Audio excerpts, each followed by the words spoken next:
We are beginning today, we're going to read through Breatharianism, Ionized Water, and Pranic Nourishment. This is by an author named Yogi Shaktivirya. Yogi Shaktivirya. I gotta say that name correct.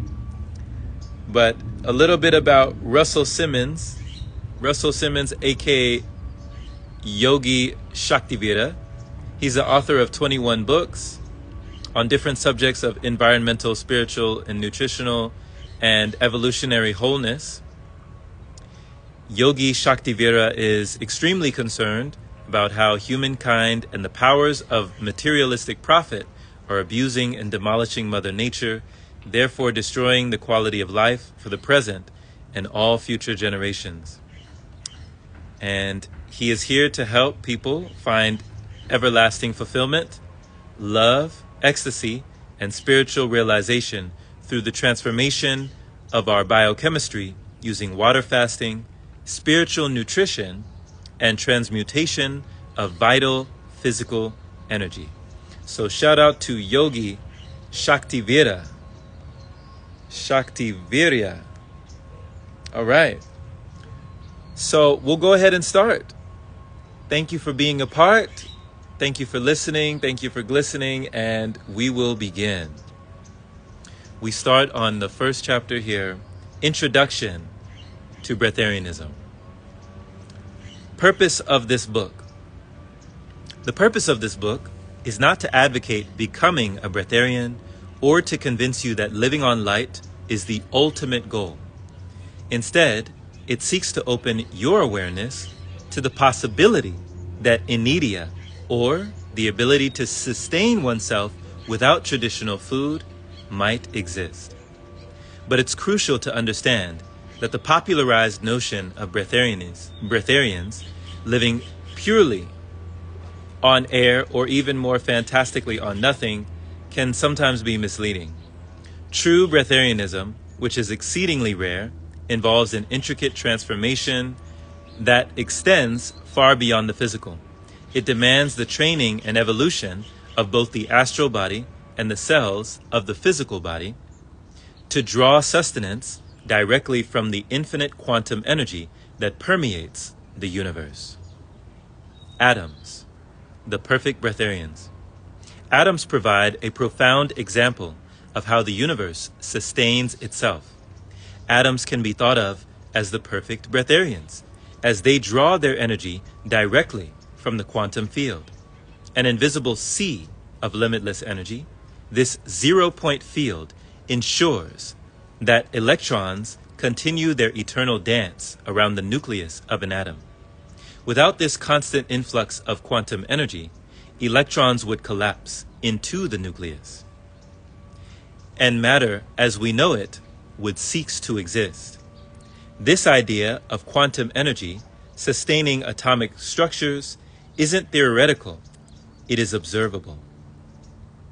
One of the most fascinating examples is found in the behavior of liquid helium. Despite being brought near absolute zero, the temperature at which all molecular motion should cease, it remains a superfluid. This is because the quantum energy within its atoms is too potent to allow freezing, a striking testament to the unceasing flow of energy at the atomic level. Nourishment from light and beyond. Right? Feel like Buzz Lightyear. To infinity and beyond. Just as plants and simple organisms, like algae, draw their sustenance from sunlight, water, and minerals, it may be possible for certain cells within the human body to tap into less understood sources of energy, such as prana or quantum energy. Every living organism is already sustained to at least some degree by this unseen force. The idea is not just speculative mysticism, but may have a foundation in the very fabric of quantum mechanics. For those who live a pure, spiritually aligned lifestyle and whose cells have undergone significant detoxification, it is conceivable that they could enter a temporary or partial state of breatharianism where their bodies require very little physical nourishment, surviving instead on occasional liquids and soups. The transformative power of cellular adaptation. The human body is nothing if not adaptable. Given enough time, the cells of the body can adjust to nearly any condition, as evidenced by people who have lived in extreme environments or endured prolonged fasting. Jasmuheen, the Australian advocate of Pranic Nourishment, is a well-known example of someone who seems to have made partial breatharianism a permanent way of life. Those who know her attest that she walks her talk, living on little more than pranic energy and occasional liquids. Her journey, like that of other breatharians, highlights the incredible adaptability of the human body when properly aligned with higher spiritual energies. The evolutionary necessity of food. However, it is important to recognize that the reliance on external sources of food is not simply a biological accident, but an essential part of evolution. For life to evolve into more complex forms, a dependency on food became necessary. Competition for food drove natural selection and the development of more advanced organisms. Without this need, life may have remained in its simplest forms, single-celled organisms sustained by quantum energy alone. Yet, even though the dependence on food is crucial for biological evolution, there may still be a latent ability within the cells of advanced yogis to revert to a state where they can tap into the primal energy that sustains all matter. Through years of fasting, meditation, and spiritual discipline, these individuals might unlock the potential to feed on what they call love, light, spirit, prana, or God, the intelligent, conscious energy that guides the universe. The mystery of cold fusion in biology. Another fascinating possibility is the concept of cold fusion within biological systems.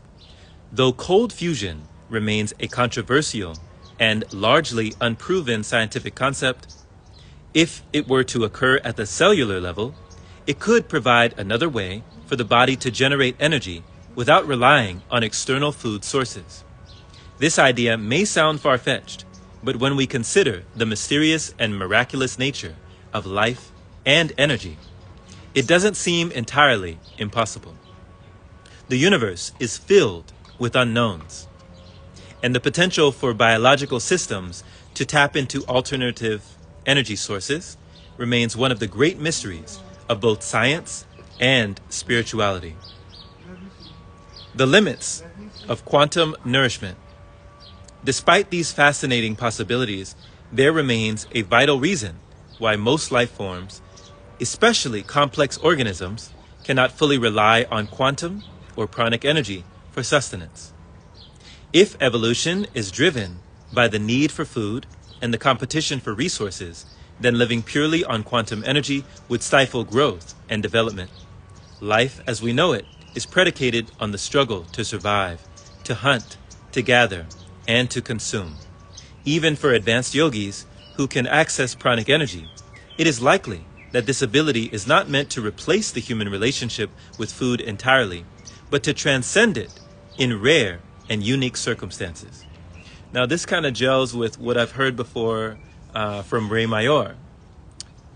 And from Ray Mayor, I've heard before him say that he doesn't think that in the future, that the majority of people will turn to breatharianism or will turn to pranic living, just living on light.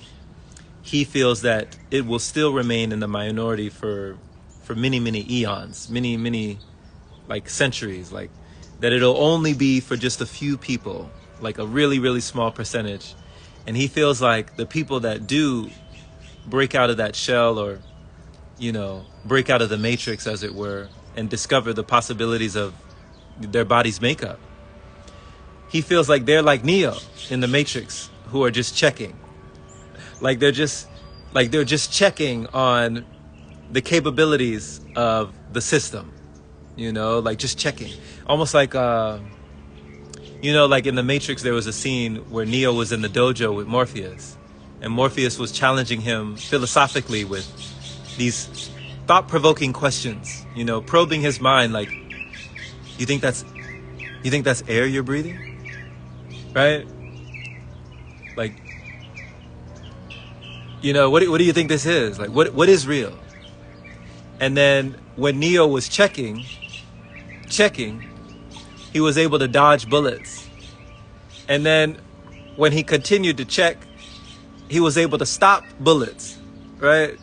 So that was him realizing that, hey, it's all an illusion. I can, I am the creator. So Ray Mayor was basically saying that only a few people, when it comes to this, are going to realize that they are the creator and that they're continuing to create whatever they want, like they want to eat, they can have that experience. If they don't, they can have that experience. So he's like, Neo is just checking. He's like, oh, okay. It's not even real. Okay, I get it. All right. Groovy, right? Cool, let's roll with it. The limits of quantum nourishment. Despite these fascinating possibilities, there remains vital reason why most life forms, especially complex organisms, okay, there we go. The spiritual path to pranic nourishment. For the rare few who can successfully tap into quantum energy source, Breatharianism is not just about physical sustenance, but a profound spiritual transformation. These individuals have spent lifetimes refining their bodies, their minds, and souls to align with the higher dimensions of consciousness. In their quest, they have accessed the energy of the universe itself, which they understand as a loving, intelligent force, God in its purest form. Yet, even for them, it is a path filled with challenges and responsibilities. Breatharianism, at its core, is not about escaping the need for food, but about embodying a deeper connection to the universal life force that sustains all existence. In this way, Breatharianism can serve as a powerful metaphor for spiritual evolution. Just as atoms are sustained by the infinite energy of the quantum field, so too can humans, in rare and extraordinary cases, draw on this same energy to sustain their bodies. And today, it's not even that extraordinary. We're learning that this is actually just a minor ability. Like, when we think of all the things that we're capable of, food freedom is not on the top of the totem pole. It's actually near the lower side. It's really just, it's not that big of a deal. Once you really think about all that we can do, food freedom is not that big of a deal. But that's what we're learning today. But it is not a path for everyone, I agree. It is a journey for those who are prepared to dedicate themselves entirely to the divine, to live in harmony with the cosmos, and to embrace the unknown with an open heart. Through this exploration, we come to understand that Breatharianism is not merely about abstaining from food, it is about a deeper communion with the forces of life itself. It represents the possibility of transcending the material, entering a state of spiritual alignment, where the body and soul are nourished by the very essence of existence. We'll continue.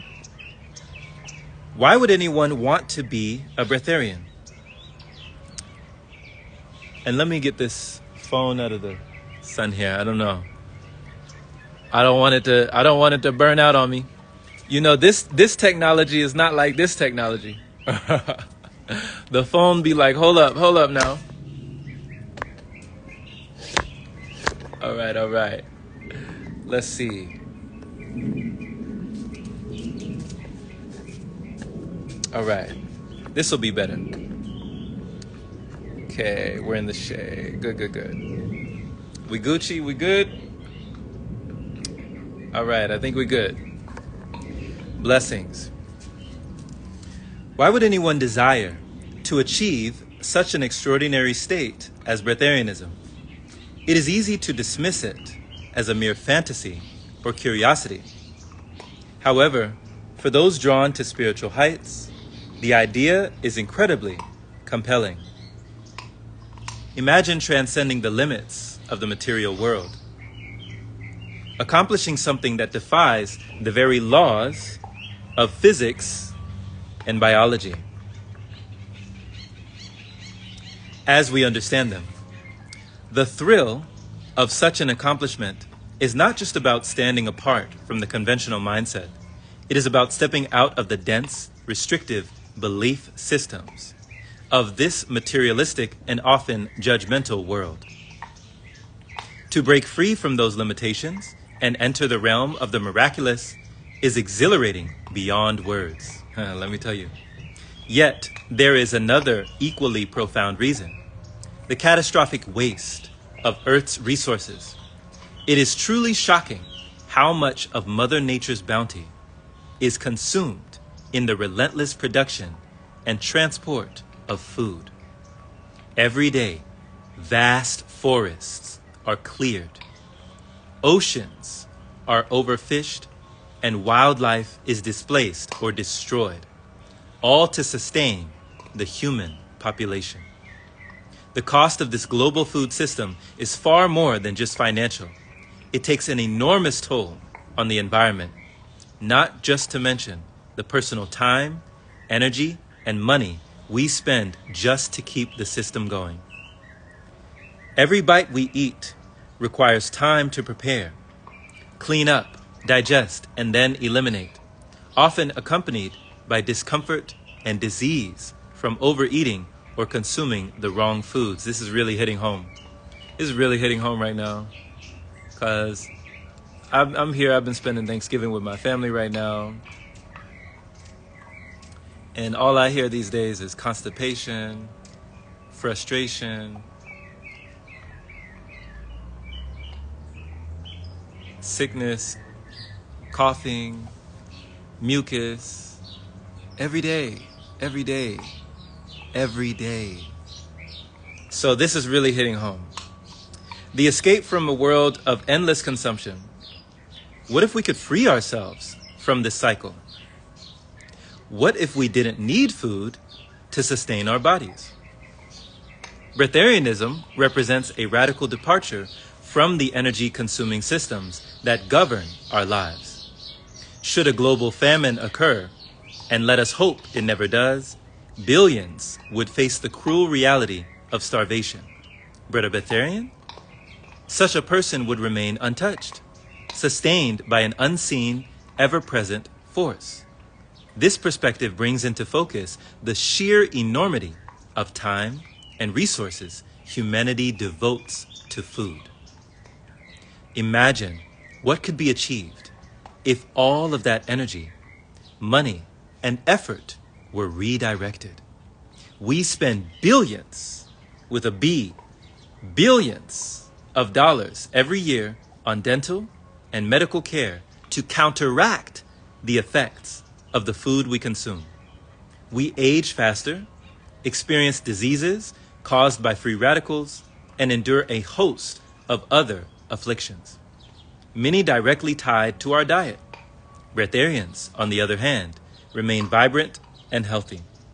Those rare individuals who have truly mastered this state are often the most energetic, the most vital, spiritual, and loving people on earth. Now, I will say that not everyone who is on this path is like all love and light, you know? And that's not even to say that you need to be that way. But realistically, it doesn't just make you holier than thou. You're not just, a completely different person. Like, I'm still the same me, I'm just different, Even though there's things that I'm no longer doing, there's things I'm no longer chewing, you retain your personality. So it's the same thing, like if a person doesn't have a lot of money, and then all of a sudden they win $1 million, they hit the lottery. They're not suddenly a new person. They're not suddenly, a philanthropist giving money to charity and all sorts of stuff. They haven't suddenly changed overnight like that. No. No, no, no. So it's the same with pranic living. Just because you have, abundance of energy, it doesn't mean that, your personality is somehow drastically different. You're still the same being. So it's just an enhancement of what you already are. Just like someone would say, money, it just brings out more of who the person is already. This journey can do the same thing. The astonishing health of Breatharianism. The scientific evidence gathered from studying such rare individuals is remarkable. Some breatharians exhibit almost no signs of aging. Consider the example of an 82-year-old breatharian yogi whose brain appeared as youthful as that of a 25-year-old. He could walk incredible distances, as much as 100 miles a day, with ease. This suggests that the potential benefits of breatharianism go far beyond mere survival without food. It points to a kind of cellular rejuvenation, a state of being that defies conventional understanding of health and aging. Now, this is really interesting, too, because I remember hearing stories from one of my mentors, Rocky Chari, and, she was out with, she travels a lot, and she was doing travel vlogs on YouTube. And I remember one of her stories, she was talking about her and her friends going up a hill, and they all had packs and jugs of water and backpacks and, snacks and packs and everything, right? Knickknacks and paddywhacks, right?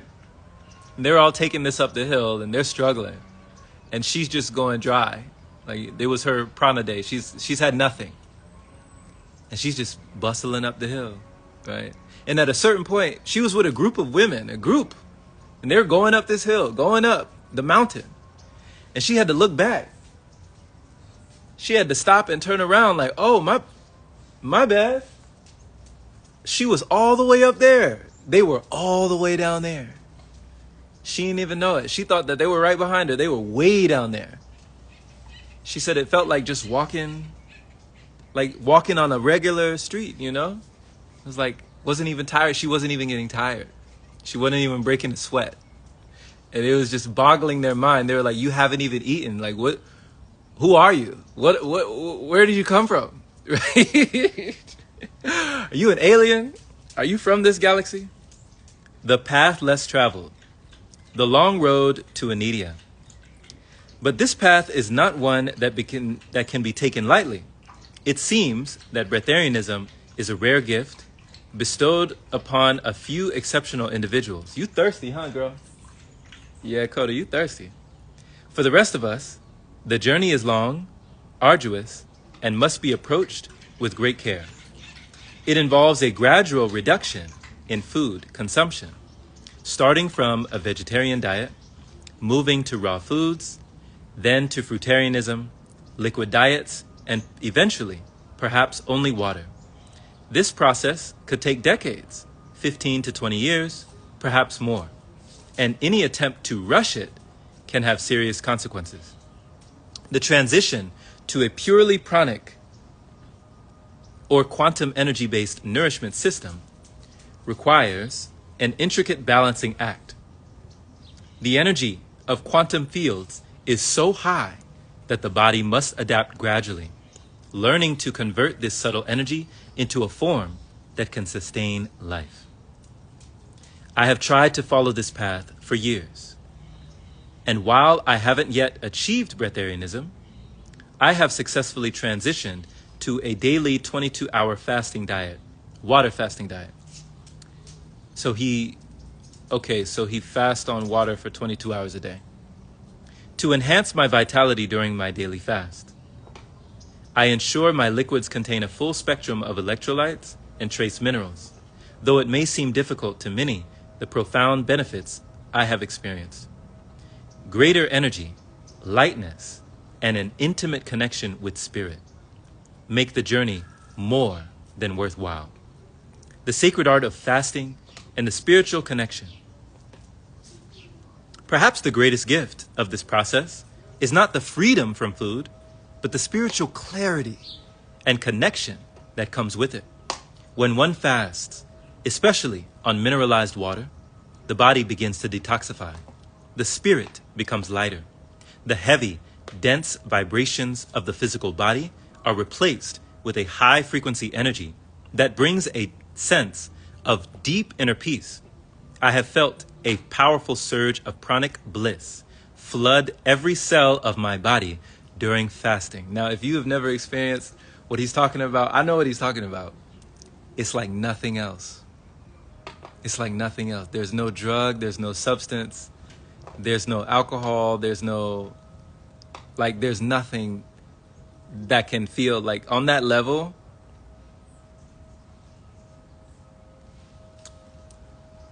This state of being is most conducive to meditation, to that sacred communion with the divine that many of us seek.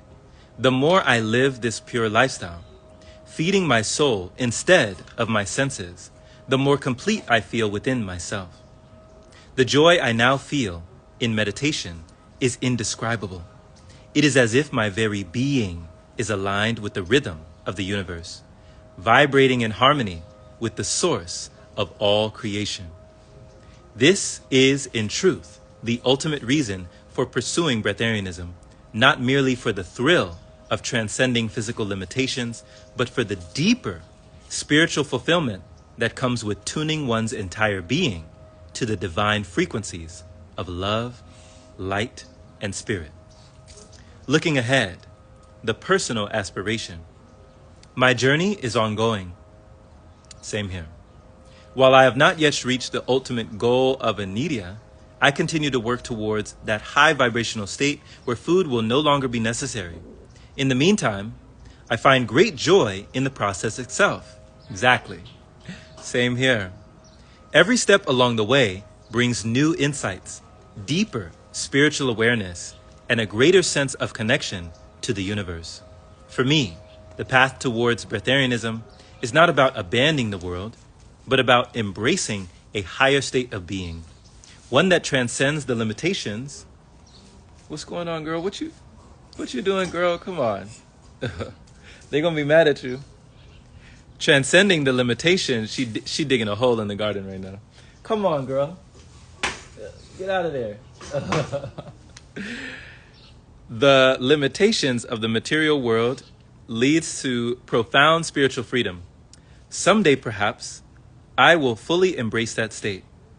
Until then, I remain grateful for the progress I have made, the insights gained, and the boundless possibilities that still lie ahead.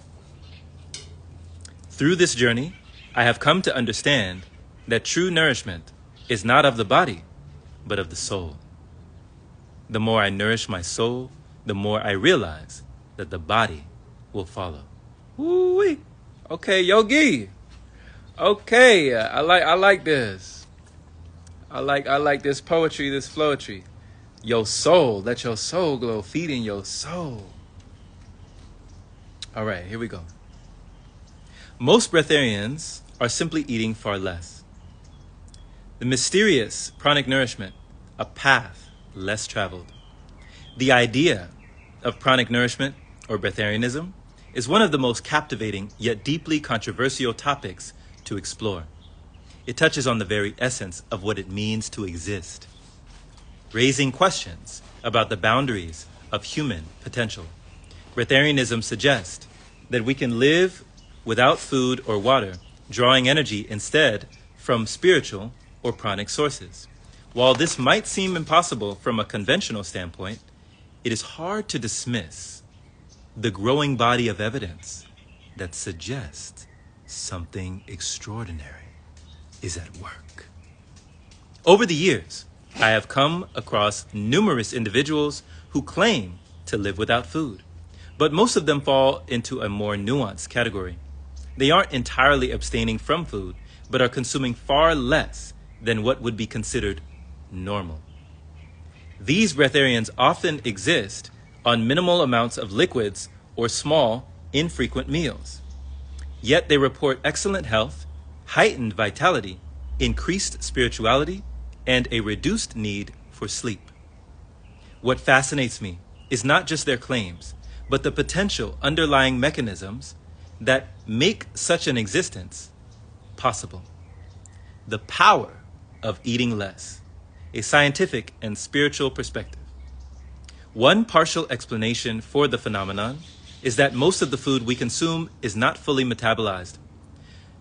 The human body, although miraculous, isn't perfectly efficient at absorbing everything it ingests.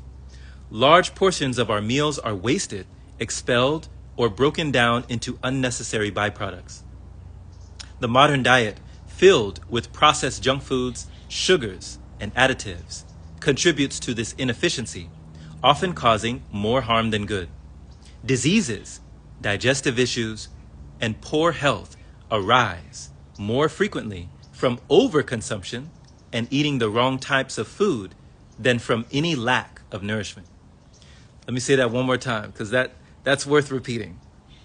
Diseases, digestive issues, and poor health arise more frequently from overconsumption and eating the wrong types of food than from any lack of nourishment. By reducing the amount of food, especially through a liquid diet, the body enters a more efficient mode of operation. The digestive system becomes less burdened and can process what little it does receive with greater precision. Enzymes, hydrochloric acid, and digestive juices become more concentrated, breaking down food more thoroughly, and the result is a heightened absorption of nutrients. Simultaneously, the metabolism slows down, conserving energy and allowing the body to thrive on much less. This efficient state is what allows some individuals to approach the lifestyle of a breatharian, even if they are not entirely free from food. A cleansed and finely tuned body, one that has undergone an extended fasting or adopted a raw food diet for a time, becomes a highly efficient machine. It can extract more nutrients from less food and experience a feeling lighter, healthier, and more spiritually connected becomes a reality. Such individuals may seem like they are living without food when in truth they are just consuming far less. Beyond appearances, the myth and reality of breatharianism. It is crucial to differentiate between genuine breatharians and those who may be deceiving themselves or others. And I just want to preface, in my mind, I'm of the wave of thinking and of the school of thought. We're all breatharians, right? The other day, one of my cousins was asking me this. It was very interesting because I was washing dishes. And that's all I do out here. I have a rule of 5. Out here, every day I read, every day I walk, every day I write, every day I meditate, every day I wash dishes, right? These are the 5 things that I've been doing out here. And they laugh at me because I wash dishes and I don't eat. They're like, boy, you don't even eat. Why are you washing all these dishes? So the other day, my cousin came and he was like, hey, Daniel. That's my middle name, Daniel. He said, hey, Daniel. He said, what are the benefits of being breatharian? And I was just like, we're all breatharian. And he was like, oh, that's a good answer. And he was like, but I mean, really, like talk to me, really. He was like, like what are the benefits? Like, what do you? And he was like,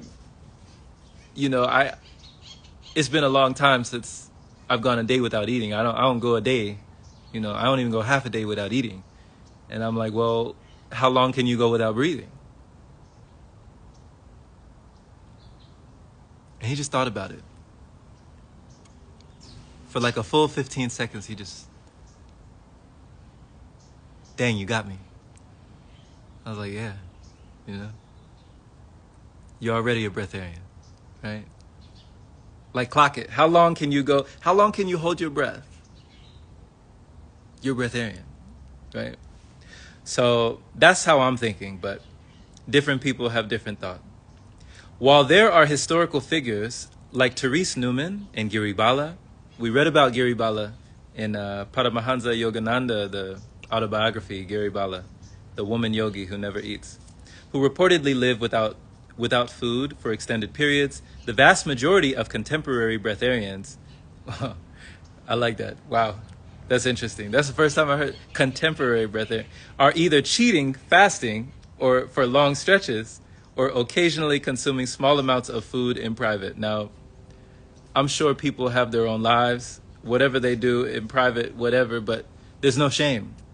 This is not like, we're not trying to make food the enemy. Like somebody's, in the closet, trying to consume food in the closet like a chocolate bar, and it's about an experience. Like, what experience do you want to have, So taking away the guilt and the shame of it, I think, would be a great thing to do. And that's kind of like, let's level the playing field. Let's make it so it's not like something up there on the mountain, but we're all here. Anyway, I digress. Let me just keep going. This doesn't negate the incredible phenomenon that is breatharianism, but it highlights the complexities and challenges involved. The individuals who interest me the most are those who have drastically reduced their food intake and claim to have experienced life-changing benefits as a result. They report having more energy, clarity, and spiritual awareness.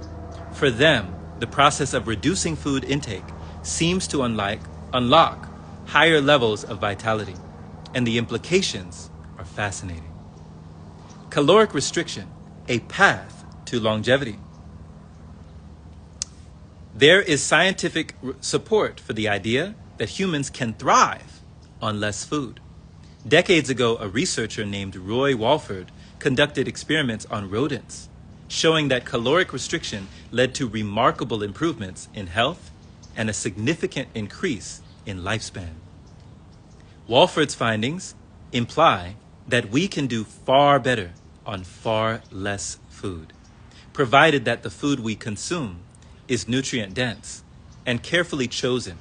In a world where gluttony and waste run rampant, the idea of living with less becomes not just appealing, but potentially life-saving. The overconsumption of food, especially meat, has a profound impact on the environment.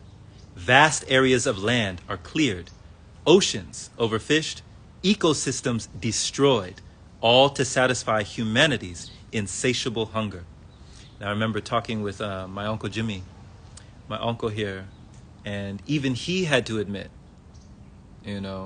someone who's not getting, he's not giving up eating animals anytime soon. But even he had to admit, he said, Daniel, he said, Jerome, we grow more food to feed the animals we eat than we grow to feed ourselves. I said, wow. You're right. Even he had to admit, he was like, that's strange. That is strange.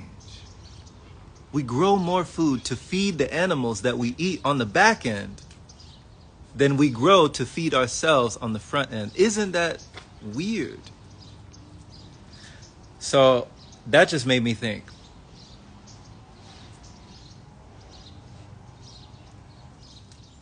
Breatharianism, or even simply eating less, presents a solution to this problem.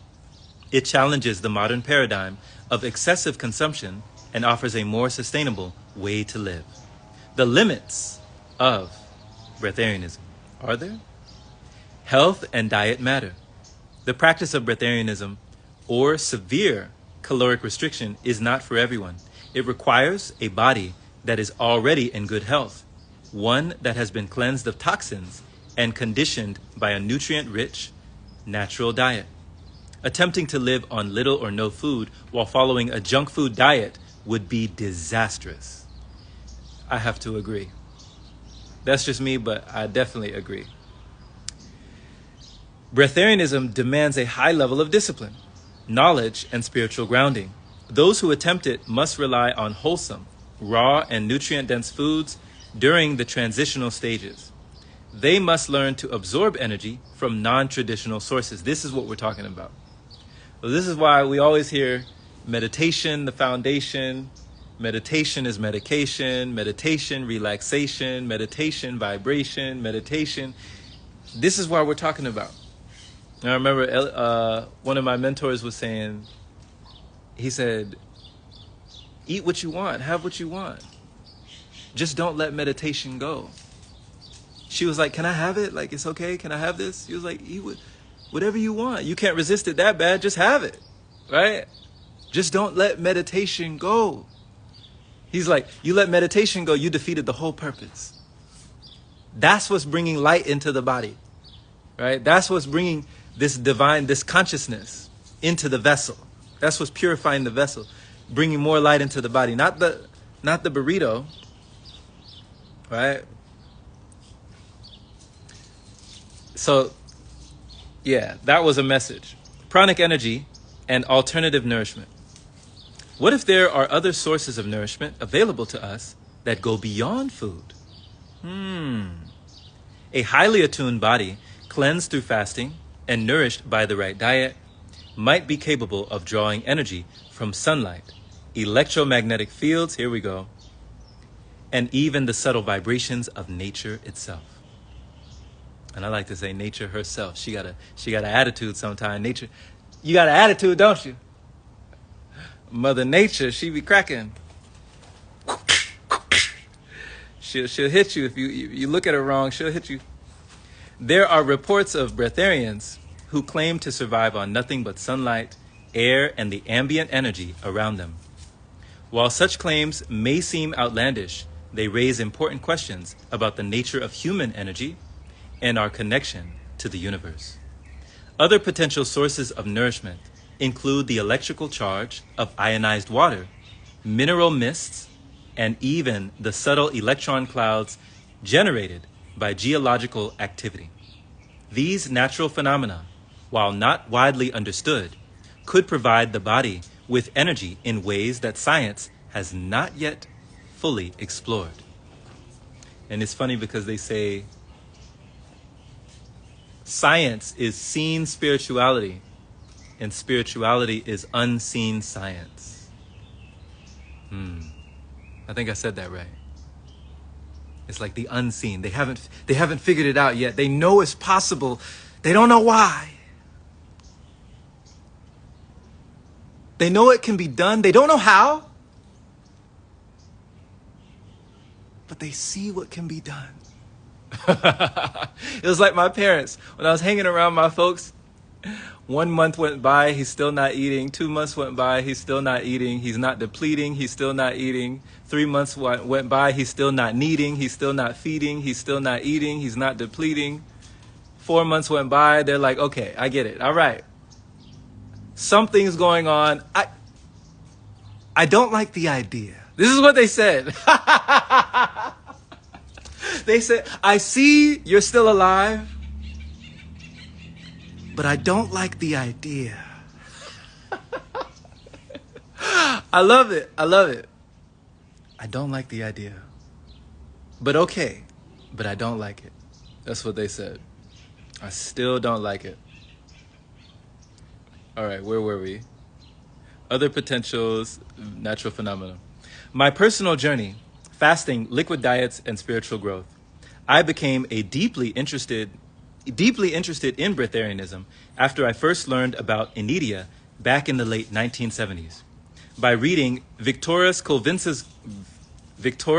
Kolvinska's book, Survival into the 21st Century. Now, if you look back on Pranic pages, we've already read through the book. So you can check out this playlist, the Pranic pages on YouTube. We've already read through that book. That was an awesome book. Ever since, I tried very hard to become a breatharian myself through years of experimenting with fasting and abstemious diets. Abstemious. Hold on now. We got a new word alert. New word. Hold on. Abstemious. Just hold on. 1 second. Abstemious. Not self-indulgent. Okay.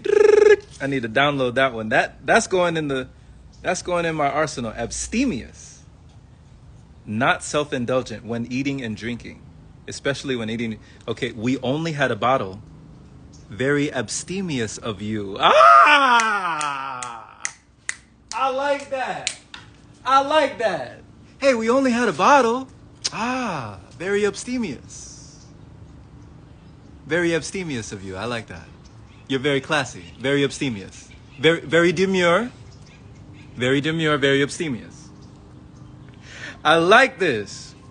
Okay, that word's going in there. Naturally, my earliest attempts were disastrous.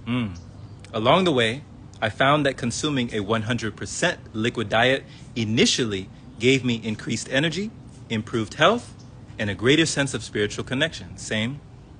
However, over time, I realized that a more balanced approach worked far better for me. Eating a complete meal, followed by periods of water fasting, allowed my body to sustain itself more effectively while maintaining my overall well-being. So finding out what works for you. My approach to health is far more simplistic. It requires a deep understanding of the body, the spirit, and the subtle energies that sustain life. The path towards Breatharianism involves activating prana and kundalini energy, absorbing energy from nature, and consuming electrolyte-rich water to maintain balance. For years, I used ionized water and dolomite, but I've since evolved to prefer a keto-friendly electrolyte powder combined with a colloidal trace elements derived from fulvic acid, which I mix into distilled water. That is a woof. That sounds like you in the laboratory. Sound like a scientist in a laboratory. Dexter in the lab. Dee-dee! Dee-dee! Sound like Dexter in the lab. You whipping up alchemical concoctions and potions and quotients. And I ain't never heard of that. Keto-friendly electrolyte powder combined with a colloidal trace element derived from fulvic acid that you mix into distilled water with ionized and dolomite. Dolomite. You on another level, brother. You on another level. See, there's levels to this. You see? There's levels. This approach has provided me with all the mineral and hydration support I need, especially during fasting. It better. Shoot, it better provide you. The art of fasting, unlocking spiritual potential. For me, fasting is not just about eating less. It is about creating space for spiritual growth and energy activation. When I fast, my body becomes lighter, more vibrant, and more in tune with the subtle energies of the universe. You see a pattern? You see the pattern here? You starting to see it? The clarity and bliss that accompanies this state are indescribable. It is as if the dense vibrations of the physical world fall away, and I am left with nothing but pure consciousness, aligned with the divine. Breatharianism represents the pinnacle of this process. It is not about abandoning food for the sake of it, but about realizing the deeper truths of existence. Food is just one form of nourishment. Come on now, tell them. There are countless others waiting to be discovered. He even rhymed. He a poet. He already know it. He a poet. There are countless others waiting to be discovered. Come on, brother. The more I explore this path, the more I understand that true nourishment comes from the soul, from a connection to the source, and from the energy that flows through every living thing. Perhaps one day, like Martin Luther King, one day I have a dream. Perhaps one day I will reach a point where food is no longer necessary. Until then, I continue to refine my understanding, my practice, and my connection to the infinite energy that sustains us all. And we will go ahead and end right there. Much love as we're staying aware. Blessings, blessings, less stressings to you. Much love. Thank you so much for listening. Thank you for listening. Share this with someone who needs to hear it. Keep the grateful, thankful spirit. And if you would like more content like this, more books like this, audios, videos, you can check out the website that we have for you. It is a wealthy resource of pranic living and Breatharianism. It is called patreon.com/pranicpath with multiple audios, videos, and books just like this for your reading, viewing, and auditory pleasure. It is always a treasure. And once again, the website for you, patreon.com/Pranic Path. This has been Jerome Shaw, and I pray that the rest of your life and the breath of your life is the best of your life. Much love, and we'll see you again soon.